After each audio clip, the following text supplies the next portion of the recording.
ஈஸியாக traditional cooking. நம்ம இப்போ என்ன பண்ண போகிறோம் அப்படின்னா, வீட்டில் இருக்கிற முட்டையை மெயின் திங்ஸாக வச்சு நம்ம ஒரு முட்டை கேக் செய்கிறது எப்படின்னு பார்க்கலாம் வாங்க. தேவையான இன்க்ரீடியன்ட்ஸ் என்னென்னு பார்க்கலாம்.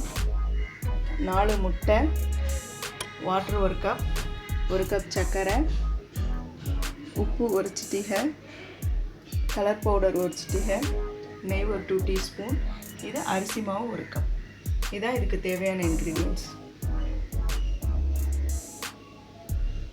புளிச்சட்டி ஒன்று எடுத்துக்கோங்க. ஏன்னா நம்ம முட்டையை அடிச்சுட்டு தண்ணி ஊற்றும் போது நல்லா பொங்கி வரும். அதுக்கு தகுந்த மாதிரி இது மாதிரியான ஒரு புளிச்சட்டி ஒன்று எடுத்துக்கோங்க. இப்போ அந்த பாத்திரத்தில் 4 முட்டையும் உடச்சி ஊற்றியாச்சு. இப்போ இதை நல்லா பீட் பண்ணிக்கலாம். ஒரு 5 மினிட்ஸ் நல்லா அந்த எக்கை பீட் பண்ணதுக்கப்புறமா நம்ம 1 கப் வாட்டர் இதில் ஆட் பண்ணிக்கலாம். இப்போ 1 கப் வாட்டர் ஆட் பண்ணியாச்சு. இப்போ இதை நல்லா பீட் பண்ணிக்கலாம். வாட்டர் சேர்த்து அரைச்சதுக்கப்புறம் நல்லா எப்படி ப்ளஃபியாக நல்லா பொங்கி வந்துருக்கு பார்த்தீங்களா? அதனால தான் நான் சொன்னேன் நல்லா புளியான உள்ள பெரிய பாத்திரமாக எடுத்துக்க சொல்லி. நெக்ஸ்ட் கொஞ்சம் சால்ட் ஆட் பண்ணிக்கலாம். இப்போ அரிசி மாவு ஆட் பண்ண போகிறோம். இதையும் நல்லா ஒரு 5 மினிட்ஸ் நல்லா பீட் பண்ணிக்கணும். 1 கப் சுகர் ஆட் பண்ணுறோம்.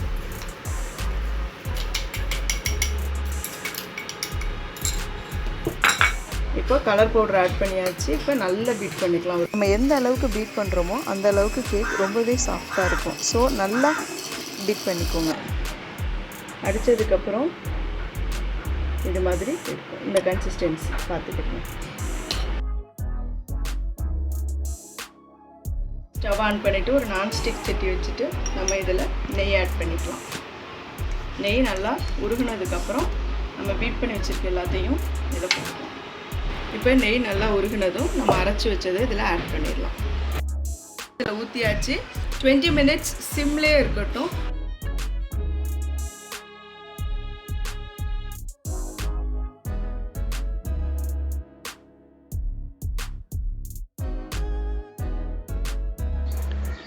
மினிட்ஸ் கழிச்சதுக்கப்புறமா நம்ம அடுப்பை ஆஃப் பண்ணி 10 மினிட்ஸ் அதை அப்படியே விட்டுறணும்.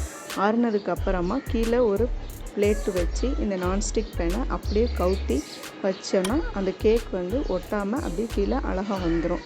இதை நீங்கள் மறக்காமல் கண்டிப்பாக ட்ரை பண்ணி பாருங்கள். ரொம்பவே டேஸ்ட்டாக இருக்கும்.